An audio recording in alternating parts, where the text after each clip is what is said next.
Good evening, brothers and sisters, and welcome to the last of our safety and health webinars in the series to close out this year. Tonight's topic is OSHA MSHA updates. I am BAC International Union Executive Vice President Jerry Sullivan, and I am joined by Lily Calderon, the International Union Manager of Health and Safety Programs, Dave Wysocki, MTEF's National Safety Director, along with Dave Duncan, MTEF South Regional Training Director. Lily and Dave will be presenting to you with most up to date OSHA MSHA proposed rules, regulations, guidance, and helpful information that will help keep members safe on the job. Under the leadership of President Driscoll, the BAC has never been more focused on safety, health, and the well-being of its members. President Driscoll is a staunch advocate for worker safety protections and stands ready to support the fight for worker protection bills, as he has done in the fight for the passage of the Heat, Illness, and Fatality Prevention Act. His commitment was evident when he brought Lily to the International as our manager of health and safety programs. Sid gave Lily and I the latitude to create a dedicated safety and health webpage at the International, which can be accessed directly or through the IU's website. The content and information contained on the page includes links to OSHA, NIOSH, and CPWR, just to name a few, in addition to access to previously recorded webinars and on safety topics of concern for all BAC members. Members can access the webinars as a resource or as a refresher on a given topic. I know Lily will be taking a moment before we close tonight to speak a little more about the safety and health webinars that she has been working on. So before we start, we want to thank you for taking the time to join us today and hear about OSHA MSHA updates. Sorry, I lost my screen. And what the agencies are doing to keep workers safe. Just a few housekeeping items before we begin. During the presentation, if you have any comments or questions, please write them in the question box. I believe there's a chat feature as well that can be found at the bottom of the screen. We will have question and answer session at the end of the presentation. So with that, I'd like to hand it off to Lily Calderon to get us started. Thank you, Jerry. Good afternoon, evening, brothers and sisters. My name again is Lily Calderon, for those who don't know me yet. And again, we welcome you to our safety webinar series. To close out the year, we wanted to give you all an update on where OSHA and MSHA are at and where they are going with in this following year. As Jerry mentioned, it is very important to keep up to date with any changes and new initiatives that come out of these agencies. Keeping up to date with any and all changes helps us better service our members with the up-to-date information and training. We are going to cover the topics that most are important to our trade. If you can think of anything that we have not covered at the end of this presentation, please use the Q&A box to submit those comments and questions. Jerry already went over the housekeeping. Again, you can find the Q&A box down at the bottom of your Zoom page. Thank you all for your patience. And with that, let's begin. I will hand it over to Dave Wysocki to start us off. Dave? Thank you, Lily. So what I'm going to start out, good evening, everyone. Thank you for taking your time out to spend it with us on the safety update. A couple things I'm going to talk to about in the Mine Safety Administration is the respirable crystalline silica, the COVID virus update, and silica enforcement initiative. Next slide, please, Lily. So MSHA is planning on publishing a rule to better protect the miners from silica. I had put an email into MSHA. They're trying to get information from OSHA as far as using table 1 entries. And when I sent them the email, I asked them, was that a possibility that they would follow those 18, and hopefully we'll get more from OSHA once they update their table 1 entries. MSHA would not give me any information. They said because it's in the final rule stage, they would not be able to comment on any of my questions. So we're hoping that since OSHA did all the work and has all the data and the tasks that we can do, that we can just follow them with that. They also have they developed a coronavirus guidance since COVID's been taken off again. They are offering it to all the miners, their families, to get the vaccinations and keep themselves protected. Next slide, please, Lily. The Silica Enforcement Initiative, MSHA is implementing this initiative to protect the miners from exposures to silica. That is one of their top citations, as their employers are not doing the testing for the silica. And right now, MSHA's PEL is 100 micrograms, where OSHA's is 50. And a lot of the mine sites, whether it's the refactory, the steel mill, the glass plant, they're not doing their proper testing to make sure that the miners are being protected. So with this initiative, there's 4 components to it. Obviously, the inspections. They are going after sampling. They're having miners wear the air meters to see how much silica they're being exposed to. They also are coming up with compliance assistance for the employers, and they're also talking to miners out there about their rights, because a lot of them are getting, I don't want to say harassed, but the miners don't know their rights and they're keeping their mouths shut. They need to know that they are protected, just like with OSHA. Next slide, please. With that, I'm going to turn it over to Lily. She's going to go over some of the OSHA updates, and thank you. Thanks, Dave. So I'll be going over the Occupational Safety and Health Administration updates. We'll go through the respirable crystalline silica, improve workplace record keeping, infectious diseases, hazard communication, personal protective equipment fit, heat illness prevention, and the infrastructure bill. First, we'll talk about the respirable crystalline silica. Back in 2019, OSHA submitted a notice of proposed rulemaking to revise Table 1. They seek information on the effectiveness of the dust control measures currently included in Table 1. They also want to find out if there are any other tasks or tools that would be effective to add to Table 1. Table 1 is a working, living document.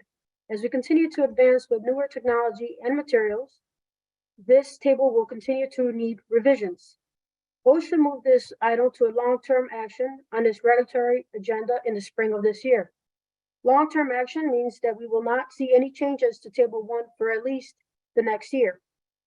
But we continue to urge OSHA to move this action to the forefront to continue to keep our members safe. Next, improve workplace record keeping. The provisions that the proposed rule would change would require establishments with 20 or more employees in certain high hazard industries to continue to electronically submit Form 300A, annual summary information, once a year to OSHA. It would also require establishments with 100 or more employees in the highest hazard industries to submit Form 300 log and Form 301, incident report information, once a year to OSHA. These establishments would continue to be required to electronically submit information from their Form 300A annual summary. This would be a stronger rule than the original rule currently.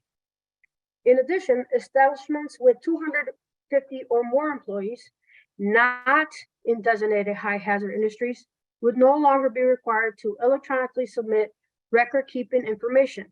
Only those establishments that are in designated high hazards would be required to electronically submit record keeping information to OSHA. And this is weaker than the original current rule. Infectious diseases. OSHA proposed a rule to protect workers in healthcare in high-risk environments, to protect workers from exposure to TB, MRSA, SARS, COVID, and emerging diseases.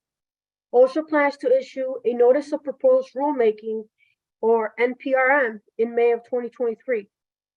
Why is this important to us? This rule would apply to those workers that could come in contact with infectious disease hazards. Many of our members who work in hospitals, emergency rooms, lobbies, or doctor's offices, which do maintenance work or restoration work, will be covered under this NPRM. Hazard Communication Global Harmonization Standard. It's in its proposed rule stage. OSHA wants to update the standard. Currently, the standard is based on the 3rd edition of the GHS, Global Harmonized System. It wants to update it to the 7th edition of GHS. Globally harmonized system is used to classify chemical hazards and provide labels and safety data sheets for hazardous chemicals. The GHS is globally adopted. In March of 2022, OSHA incorporated GHS into the Hazard Communication Standard. However, GHS is a living document and has been updated several times since OSHA's rulemaking. The update is intended to improve alignment with international trading partners like Canada and to address enforcement policies. Personal protective equipment. OSHA issued a Notice of Proposed Rulemaking on September 7th, 2022, which not too long ago. OSHA seeks clarification of requirement for the fit of PPE in construction. Clarification on the P, personal, in personal protective equipment, which means proper fit for each working individual in the construction industry. We all know that one size does not fit all. And in order for the PPE to do what it's intended to, it needs to properly fit. We are engaged in a work group. I know Dave is also on a work group that's emerging issues that is actually addressing the personal protective equipment fit. Right, Dave? What's that? Correct.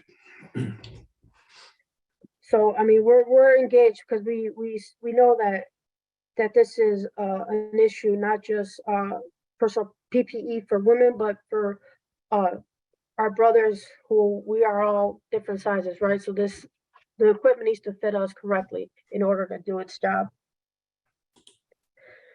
On heat illness prevention, we talked a lot about this proposed rule in the last year after President Biden signed an executive order to urge OSHA on this rule. Currently, there is no standard in place for heat. OSHA uses the general duty clause at the moment. That said, this rule is currently in the pre-rule stage. OSHA proposed a standard that will cover heat illness prevention both indoor and outdoor, in both indoor and outdoor settings. OSHA put out a request for information, which opened up dialogue and engagement with stakeholders. The comment period began December of 2021 through January 2022. The comment period covered over 100 questions on various topics related to heat.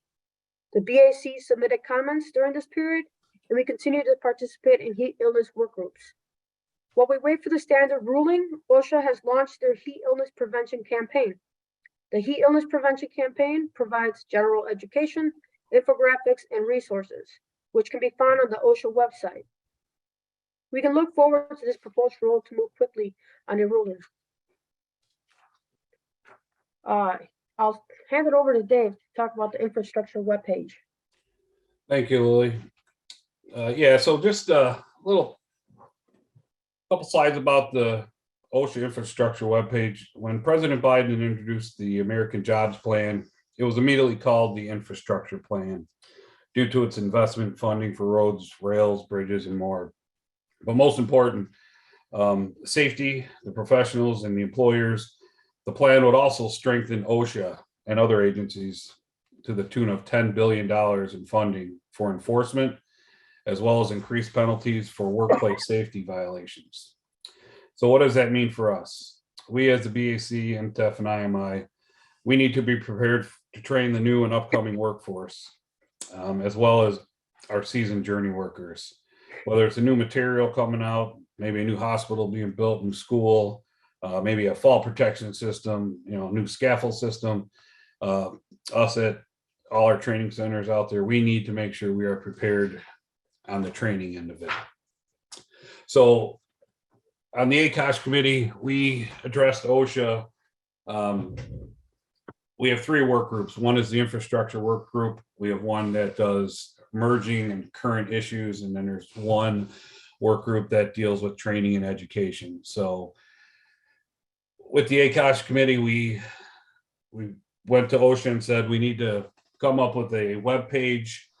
They need to come up with a web page on their website. We would supply them with details, job, best practices, hazard alerts, things that our organizations are doing. And they responded and they came up with this infrastructure, health and safety webpage. So if you go on the website or internet, just Google OSHA infrastructure page, and this is what's going to come up with it. Next slide, Lily. So it's kind of broken down into categories. So when you get to it, on the left side says get started. Obviously we click on construction industry. Underneath that, you got the safety and health programs, focus 4 training, other training resources by topic, and on-site consultation. And then they got compliance assistance, letters of interpretation, because we all know that OSHA, they come up with letters of interpretation, and some of those are hard to interpret. They also have construction memos, there's directives, and they also talk about personal protective equipment. And then under the more resources, you can see they got the Alliance program, the partnership program, publications, they have videos, e-tools, contacts, OSHA contacts, which is a great resource right there in itself. At the bottom of the screen, it's broken down. They broke it down into just a focus 4 hazards, standard and resources. In the work group, we are trying to change that focus 4. We know what the focus 4 are from, fatalities and citations, the most cited. But they want to do, they're possibly doing a focus 4 plus. We're still working on that because there's other hazards and stuff that we feel not just focus 4, but we need more to be focused on when they're putting your outreach programs together. So as you can see this one, we'll go into the fall hazards. If you can click to the next slide, Lily. So here they just have it down. They're just focusing on the fall hazards, what it's associated. So with scaffold, it's giving you the standard number and what requirements, whether it's general requirements, training requirements. It's also broken down the concrete masonry, got steel erection, stairways and ladders, confined space. And it gives you all the information on just the fall hazards in that standard.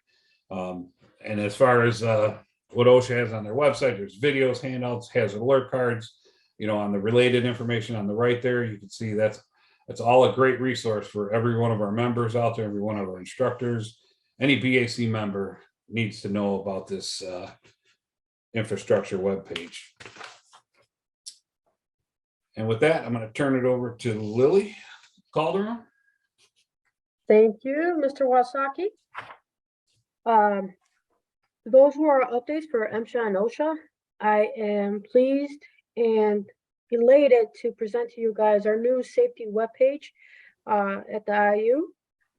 If you click BAC, if you type in bacweb.org/safety, it will direct you to our page.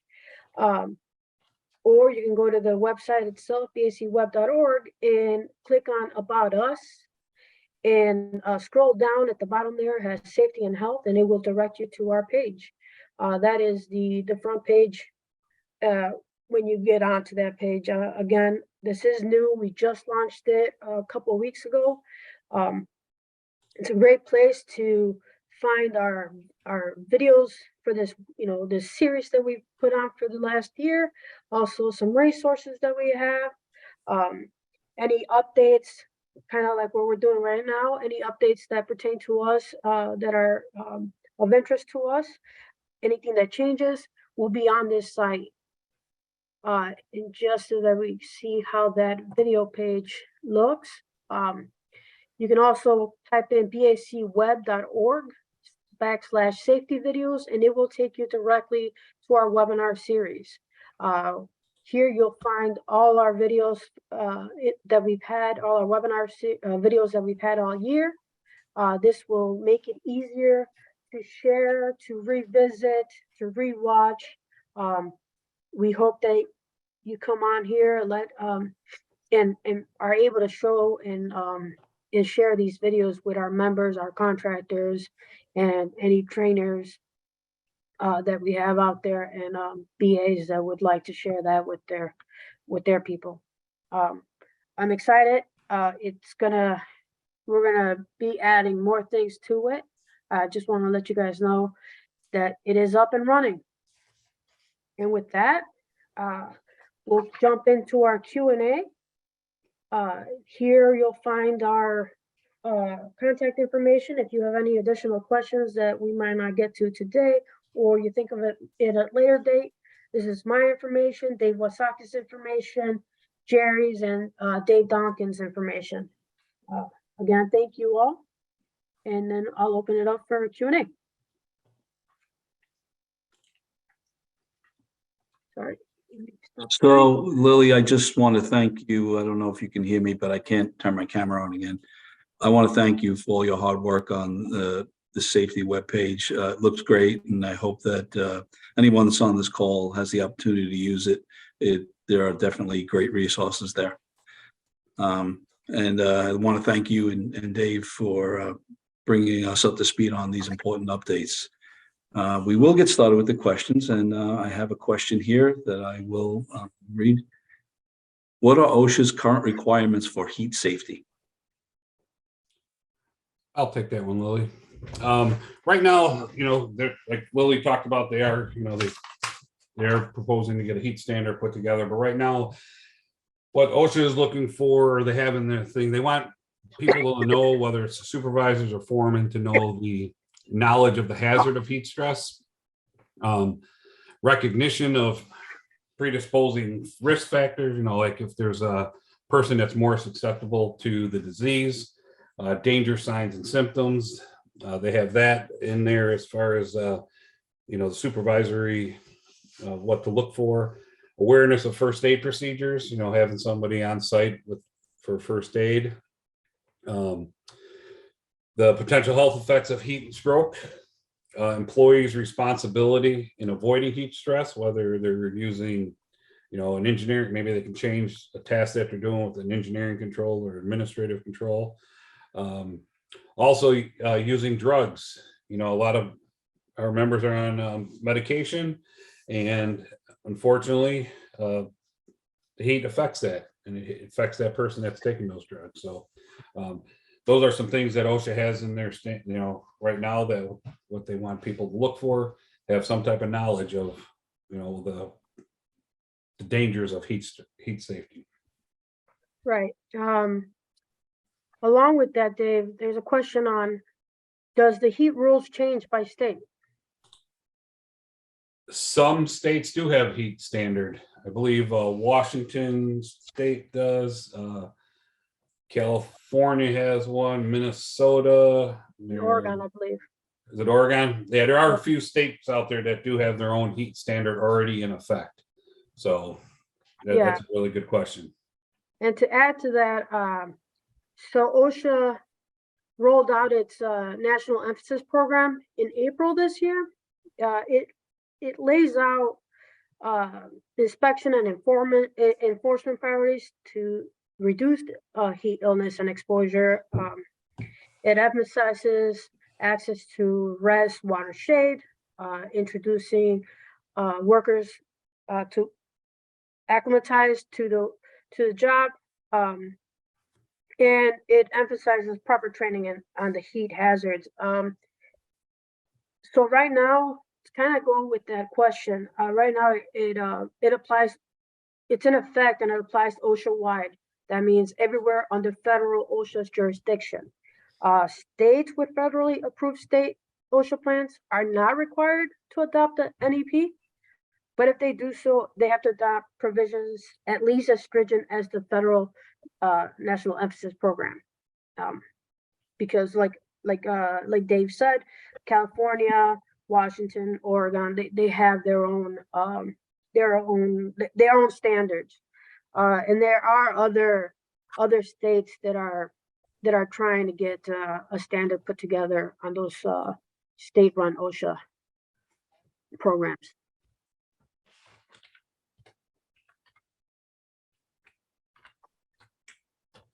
Is there another question there, Jerry? Yeah, I'm not sure we have Dave Donkin here, but he was with us. Not Yeah, sure. You probably can't turn your camera back on. no, I can't. No, I no, can as well. yeah, Um, yeah, but I'm here. All right, so there's a question I think you're going to take is the next one. I'm new to the refractory industry. What MSHA training do I need to complete to get started? Okay, yeah, sure, I'll take it. So if you've never previously had any MSHA training before, you need to take the 24-hour new minor. If you have had MSHA training within a year's time, after a year, then you need to take an 8-hour MSHA refresher. But for someone who's never had MSHA training, you need to take the 24-hour new minor training class. Thanks. Okay. All right, there's another question. How will the new infrastructure bill affect us? I got that one, Lily. What's that? So, like I say, being on the ACOSH committee, we talk about this new infrastructure bill. And obviously, the big thing is we are going to need to fill the demand of these jobs that the infrastructure will bring to our organization. There's going to be an influx of new workers, young, old, multi-language. So we need to be prepared. All with the very dire need to be trained and educated on hazards that are on the job site. The more training we can provide, the safer these workers will be on the job site. So the biggest thing there is we need to make sure that our members are trained. Thank you there, Dave.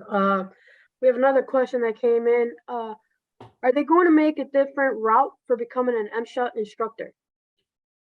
Good question, Mr. Gibson. December 12th, I am meeting with the assistant of MSHA, Chris Williamson. He is going to be meeting with myself, the training director from the iron workers and the sheet metal workers. And I've been fighting this since 2018 about getting more of our instructors blue card holders. And my roadblock was that the district managers have final say. So I brought this up at one of the NAP2 safety meetings, and I brought it up in the ACOSH committee stating, we're talking about OSHA. We had Doug Parker in there from Department of Labor. He had come in, Marty Walsh had come in, and we said, we need to do something with MSHA. We need to make changes in there because unfortunately we are losing some of our instructors through retirement that are able to teach the MSHA.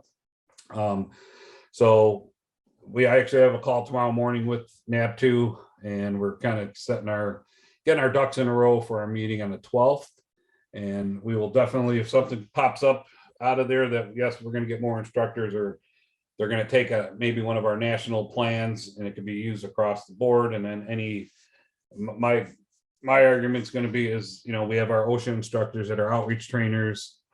OSHA is your, sister organization. You guys get extensive training. You got to present, no different than the MSHA training.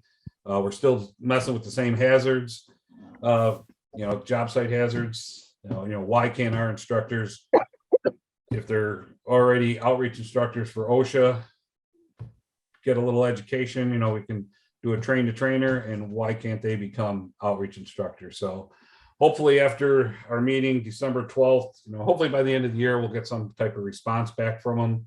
And hopefully we can move forward on it, because yes, it's becoming an issue, not just with our trade, with all the trades. So hopefully that answered your question. Ooh, All right, well, seeing no further questions, I guess that about wraps it up. So I want to thank our partners, as usual, from MTEF for their assistance with BAC webinar series. And as always, we hope you found this webinar informative. We believe there were some key takeaways and certainly some agency action items that we should be watching out for. The International Union appreciates your participation, and please feel free to reach out to Lily, Dave Wysocki, or Dave Donkin for additional information or recommendations on webinar topics in the future and webpage suggestions. So I have done this in the past and I'll do it again. So before we close, just want to ask any of the presenters if they have any closing thoughts or comments. Again, thank you for your participation, as Jerry said, throughout this year. What I would want to say is we talked about a lot of OSHA, MSHA updates and what the agency is looking to do in the next year, the next couple of years.